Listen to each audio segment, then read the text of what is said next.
ఆయన అందరికి మనం ఇంతకుముందు వీడియో చేసుకున్నాం BSF లార్వా గురించి. దాంట్లో మనం హ్యాచింగ్ ఎట్లా చేసుకోవాలి, ఎన్ని డేస్ కి వస్తుంది, ఏది వేసుకుంటే కొంచెం స్పీడ్ గ్రోత్ వస్తుంది అనేది కంప్లీట్ చెప్పుకున్నాం. ఇప్పుడు ఏంటంటే 15 డేస్ లార్వా ఎట్లుంటది, కోడిపిల్ల ఎంత మోతాదులో తింటది, మన కోళ్ళకి ఎట్లా మేతలు తగ్గించుకోవచ్చు, అది BSF లార్వా ఏం తింటది, ఏం తింటే ఎక్కువ గ్రోత్ వస్తుంది, మన కాడున్న కోళ్ళకు ఎంత లార్వా ఉంటే సరిపోతుంది అనేది కూడా మాట్లాడుకుందాం. ఇప్పుడైతే ఇది మన కాడ వచ్చేసి 10 డేస్ లార్వా. దీంట్లో ప్రత్యేకంగా మేత దీనికోసం సపరేట్ అయితే ఏది వేయలేదు. హ్యాచింగ్ చేసినప్పుడు తౌడు మాత్రం వేసి హ్యాచింగ్ చేసుకున్నాం. ఇప్పుడు ఇందులో వచ్చేసి వేస్టేజ్ కూరగాయలు అవి వేసినాం. చెట్టు కింద మామిడికాయలు రాలిపోయి ఉంటాయి కదా, అవి వేస్తే ఫుల్ గా తింటున్నాయి. మనకి ఏది దీనికోసం సపరేట్ కొనాల్సిన అవసరం లేదు. వేస్టేజ్ తోనే మంచి ప్రోటీన్ ఫుడ్ అవుతుంది కోళ్లకు. నెంబర్ 1 ప్రోటీన్ ఫుడ్ ఇది. ఇప్పుడైతే కోడిపిల్లలకి చూద్దాం ఎంత ఇష్టంగా తింటే ఒకసారి.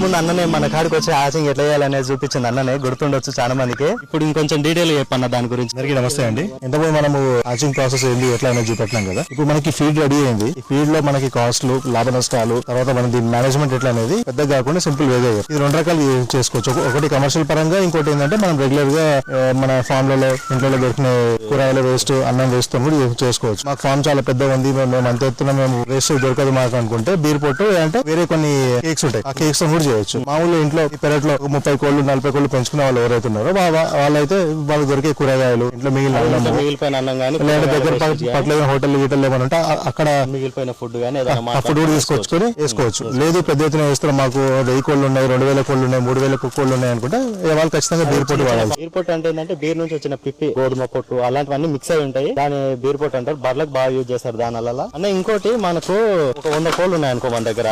100 కోళ్లకు ఒక ఇప్పుడు 2 months ఏజ్ గానీ, ఒక 4 months ఏజ్ గానీ ఉన్నాయి అనుకో. ఒక 4 months ఏజ్ ఉన్న దాంట్లో ఒక వారానికి ఎన్ని గ్రాములు తీసుకుంటే సరిపోతుంది ఆ లార్వా అనేది? మన రెగ్యులర్ ఫీడ్ లో ఒక 50 to 60% ఇది సరిపోతుంది. అంటే రెగ్యులర్ వేసుకున్న ఫీడ్ లో ఒక 7% మాత్రం ఇది ఇచ్చుకోవాలి. ఒక 7 పాలు తీయాలి, 7 పాలు మిగతా తీయాలి. లేదు మా కంప్లీట్ గా ఇదే ఇస్తాము అనుకుంటే మాత్రం కోళ్ళు కంప్లీట్ గా ఫ్రీ రేంజ్ లో ఉండాలి. ఫ్రీ రేంజ్ లో ఉంటేనే మీకు ఇది డైజెస్ట్ అవుతుంది. చాలా మంది రైతులు BSF అనేది ఒక చిన్న అపోహ ఉంది. ఇంకా కూడా మీరు మా దగ్గర తీసుకున్నా తీసుకోకపోయినా మీకు BSF గురించి ఎటువంటి ఇన్ఫర్మేషన్ కావాలన్నా పైన మా కాంటాక్ట్ డీటెయిల్స్ ఉంది, కాంటాక్ట్ కండి. ఎగ్ కావాలన్నా లేదు దాని గురించి ఇన్ఫర్మేషన్ కావాలన్నా కంప్లీట్ గా ఇస్తాం మేము. ఎప్పుడైనా కాల్ చేయొచ్చు మీరు. మనం అయితే ఈ అన్నని ఖచ్చితంగా జెన్యున్ నమ్మొచ్చు. మన ఒక్కరికే ఇస్తలేరు, చాలా మందికి సప్లై చేస్తుండ్రు. ఇదైతే మొత్తం మీద అయితే ప్రమోషన్ వీడియో అయితే కాదు. ఎందుకంటే మనకు కూడా BSF లార్వా అంటే ఏందో తెలియదు. ఎన్ననే కాంటాక్ట్ అయ్యి BSF లార్వా గురించి చెప్పిండు. ఒక వీడియో చేసిన దాని గురించి కంటిన్యూ వీడియో ఇంకోటి చేయలేదు. చాలా మందికి చేస్తామని చెప్పినాం, చేయలేదు. అన్న నేనే పిలిచిన, ఒకసారి వచ్చి నువ్వే ఒకసారి మళ్ళీ ఎక్స్ప్లెయిన్ చేయన్నా క్లియర్ గా. నేను చెప్పడం వేరు, నీకు తెలిసింది చెప్పడం వేరు అని చెప్పి అన్ననే పిలిచిన. అన్ననే వచ్చిండు. నేను మళ్ళీ చెప్తున్నా, ఇది ఎలాంటి ప్రమోషన్ వీడియో అయితే కాదు. మీకు తెలుసు